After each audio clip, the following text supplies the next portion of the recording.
Assalamualaikum guys, selamat datang ke channel Info Animasi, info hiburan untuk anda. Jangan menangis cinta minggu yang ke-8. Apa yang berlaku? Bahagian yang kedua. Yang pertama, Jeffrey pecah amanah. Jeffrey telah menggunakan duit syarikat dengan sesuka hatinya. Syarikat yang berada di London menghadapi masalah. Bapa mertua Jeffrey telah menarik sharenya dan syarikat tersebut terpaksa ditutup kerana menanggung hutang yang terlalu banyak. Syarikat Datuk Seri Jaafar di Malaysia masih selamat dan masih ada yang sudi untuk melabur dalam syarikatnya, iaitu kawan baiknya, Datuk Razak. Yang kedua, Dina buka mulut. Jeffrey ada menelefon abangnya untuk beritahu beberapa perkara. Dia dibelasah oleh orang upahan pak mertuanya, habis duit diambilnya. Dan dia beritahu lagi yang dia sedang menyorokkan diri. Manalah tahu orang upahan pak mertuanya datang lagi mencari. Perkara ini berlaku disebabkan Jeffrey menolak pelawaan Dina untuk berkahwin dengannya. Dan kemudian Dina buka mulut pada isteri Jeffrey atas perbuatan terkutuknya. Zafran tak dapat, Jeffrey dicarinya.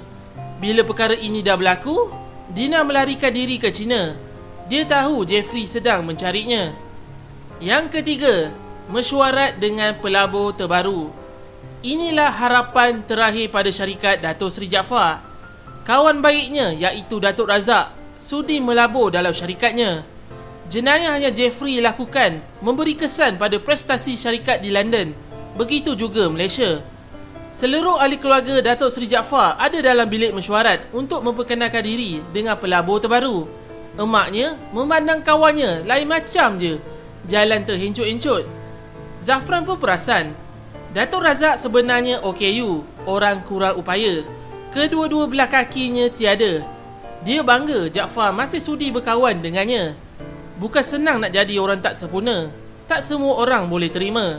Tapi itu bukan penghalang untuk berjaya dalam hidup. Bila Datuk Razak berkata begitu, Zafran sebab dan dia teringatkan anaknya. Yang keempat, rakaman video cinta Ariana. Datuk Razak menceritakan ada seorang kanak-kanak yang serupa dengannya. Dia berjumpa dengan insan ini di Perlis. Pada masa itu kawannya yang merupakan pengetua tadika menjemput dia untuk meraihkan hari kanak-kanak. Dia ada membuat rakaman video untuk interview seorang budak ni. Kelihatan budak ni bijak orangnya. Datuk Razak bertanya, siapa nama? Dan budak itu menjawab, Cinta Ariana. Nak gugur jantung Zafran bila mendengarnya. Cinta memanggil Datuk Razak dengan panggilan Tok Jak. Petah Cinta berbahasa Inggeris.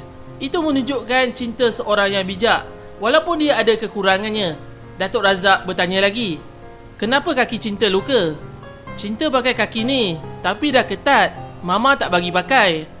Kenapa pakai? Cinta tak ada kaki. Tak ada orang kawan. Cinta pakailah. Sebab suara Cinta. Kemudian Datuk Razak pun beritahu pada Cinta yang dia pun tiada kedua-dua kaki. Mesra mereka berdua berbual sehinggalah Pak Nordin sampai untuk menjemput cucunya. Haris memandang adiknya. Dia nampak mata Zafran sudah berkaca. Mamanya menyeka air mata. Papa pun tidak dapat menahan kesedihannya.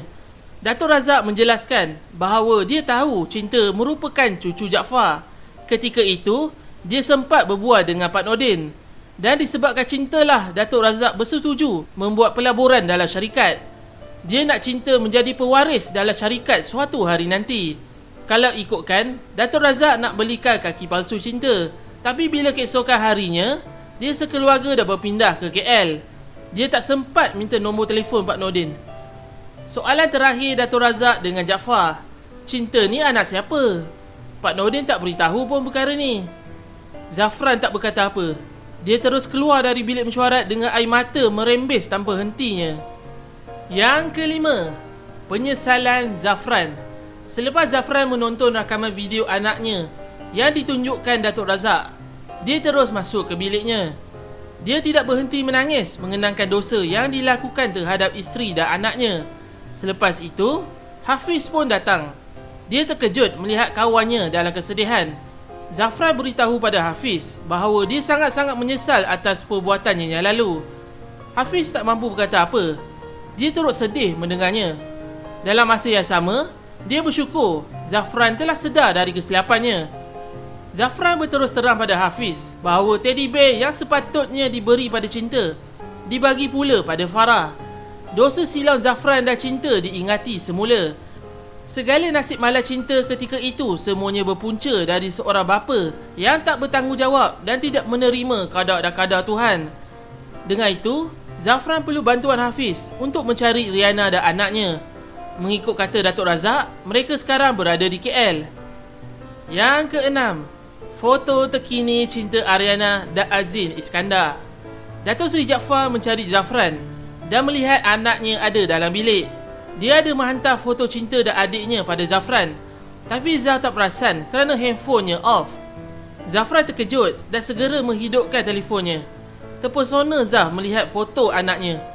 Dia bertanya pada papanya, "Ria dah kahwin?" Papanya hanya mampu menjawab, "Mungkin." Zaf juga minta pada papanya video Cinta, video yang ditunjukkan dalam bilik mesyuarat tadi.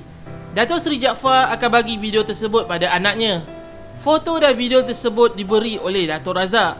Sebelum papanya keluar, dia menasihati Zafran supaya banyak-banyak bersabar dan sama-sama berusaha mencari Cinta. Dia pun merindui cucunya itu. Yang ketujuh, semuanya bergantung pada Riana. Zafran perlu menebus segala dosa-dosanya. Perkara pun dah jadi dan kesilapan telah dibuat. Tapi bukan bermakna Zafran tidak boleh memperbetulkan semula. Pada saat ini, doa sangat-sangat penting. Mudah-mudahan masih ada peluang kedua. Itulah kata-kata nasihat Hafiz terhadap Zafran. Hafiz beritahu lagi, yang Haris pun sedang mencari Riana. Mawak ada beritahu Haris ada berjumpa dengannya. "Kau macam mana kalau Haris nak kembali semula pada Riana?" Hafiz bertanya. "Aku pentingkan diri ke Fiz? Kalau aku nak Ria semula, aku nak isteri dan anak aku." Bergetar suara Zafran. "Semuanya bergantung pada Riana. Andai kata hati Ria terbuka semula untuk Haris, Zafran perlu terima. Cukuplah jalan tanggungjawab sebagai seorang bapa. Tebus segala dosa pada Cinta dan bahagiakan dia. Kerana bahagianya Cinta, bahagialah Riana. Demi kebahagiaan Ria dan anaknya, Zafran sanggup berkorban apa saja." Yang ke-8, bukan nak kurang ajar. Zafran sampai di rumah. Ketika dia hendak naik ke atas, dia melihat Mami dan Farah bersama-sama. Maminya pelik. Zaf tak tegur pun dia. Farah pun terus berlari ke arah Zafran. Zafran mengusap lembut rambutnya. Saat ini, wajah comel Cinta terpandang-pandang di ruang mata. Dia bagai ternampak Cinta merangkak memegang kakinya. Farah menarik tangan Zaf mengajaknya ke ruang tamu.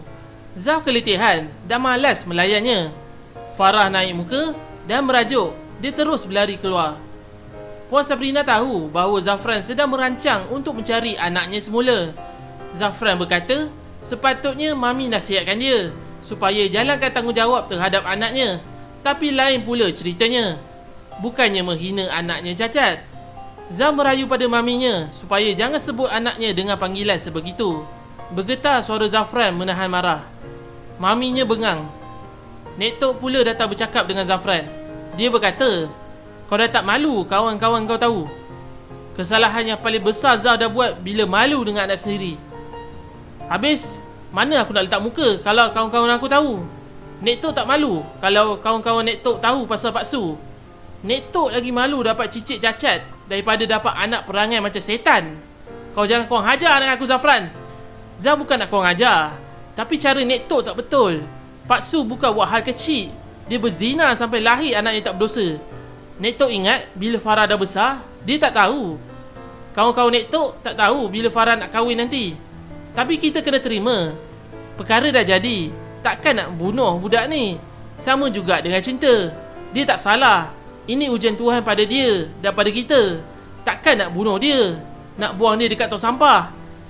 Zaf akan cari anak Zaf dan Zaf akan jaga dia. Cinta Ariana sekarang ni adalah nyawa Zaf. Zaf akan buat apa saja untuk bahagikan dia. Zafran tegas katanya. Lepas itu, Zafran pun terus naik ke atas. Yang ke-9, terbayang-bayang Riana dan Cinta dalam bilik. Melangkah Zafran menuju ke bilik. Dia bagaikan terdengar-dengar suara Cinta riuh di dalam. "Papa nak masuk sayang. Cinta, tepi sikit." Zafran macam orang mamai. Perlahan-lahan dia membuka pintu, takut terkena anaknya. Saat kakinya melangkah masuk, dia nampak bilik yang kosong. Zafran terus jatuh melorot.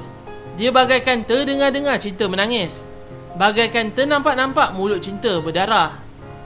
Yang ke-10, Rihanna dan cinta Ariana. Inilah kehidupan Rihanna bersama Cinta, Azin dan Pak Nordin. Rihanna seperti biasa berusaha mencari duit lebih untuk membeli kaki palsu Cinta. Dia tengah menyiapkan proposal untuk klien. Setiap peringkat usia Cinta, Ria mengalas tanggungjawab untuk membeli kaki palsu anaknya. Dia bertanya pada Cinta keadaan anaknya di tadika. Cinta ada ramai kawan tak dekat tempat baru? Ramai, tapi kawan tak suka Cinta. Dia belum kenal Cinta. Nanti lama-lama disukalah. Rihanna memujuk anaknya. Cinta tak ada kaki, kawan tak suka. Cinta tak boleh lari sama-sama. Selepas itu, Rihanna menunjukkan satu foto. Foto itu menunjukkan seorang budak yang tiada kedua-dua belah kaki. Cinta melihatnya dan dia berkata budak itu seperti Tok Jak. Rihanna tak tahu siapa Tok Jak dan dia hanya mampu mengangguk kepalanya. Tujuan Rihanna menunjukkan foto itu supaya Cinta berfikir bahawa ada orang yang lebih bernasib malang daripada dia. Ada yang tiada hidung dan tiada mata. Cinta tak ada kaki sebelah je. Tuhan sayang Cinta. Tuhan bagi Cinta muka comel sangat. Rihanna cuba menjelaskan pada anaknya. Cinta tersenyum lebar bila dipuji mamanya. Kalau Cinta mati, Cinta ada kaki. Terkejut Rihanna mendengarnya. Jangan cakap macam tu sayang. Mama sayang Cinta. Mama tak kisah Cinta tak ada kaki. Cinta dah cukup sempurna. Cinta tak nak mama nangis kan? Menitis jua air mata Rihanna. Cinta tak nak mama nangis. Jangan nangis mama. Cinta mengelak air matanya. Dia sendiri sudah tercebik-cebik bibirnya. Kalau tak nak mama nangis, jangan cakap lagi macam tu. Promise. Rihanna mengangkat sebelah tangannya. Promise. Cinta merangkul leher mamanya. Yang ke-11, itulah fakta sebenar. Rihanna ada menelefon Kak Longnya dan bertanyakan sesuatu. Kenapa Kak Long cakap macam tu dengan Cinta? Cakap apa? Abah dengar Cinta ada bagi tahu dengan seorang pakcik ni pasal papa dia tak suka dia sebab dia tak ada kaki. Aku borak dengan dia hari tu. Dia kata semua kawan-kawan dia ada papa. Dia tanya papa di mana. Itu yang aku terlepas cakap. Biarlah dia tahu. Itu perangai papa dia kan. Tapi tak sepatutnya Cinta tahu Kak Long. Ria tak nak dia kecil hati dengan papa dia. Nanti sampai besar dia ingat kata-kata tu. Itu fakta lah. Kau nak simpan sampai bila? Dia sanggup buang anak dia sebab anak dia cacat kan? Kau masih nak bela dia, nak tunjuk baik depan anak-anak. Marah Kak Longnya. Rihanna tak nak anaknya bersedih atas apa papanya lakukan terhadapnya. Biarlah dia seorang je yang menanggung. Seburuk mana pun perangai Zafran, Ria tak nak anaknya tahu. Biarlah mereka fikir yang baik-baik. Sebelum mematikan telefon, Amira minta maaf atas apa kata-katanya terhadap Cinta. Dia tak sengaja. Dia terlepas cakap. Tak pandai nak pusing cerita. Cakap main lepas je. Jangan diucap selamat tinggal cinta.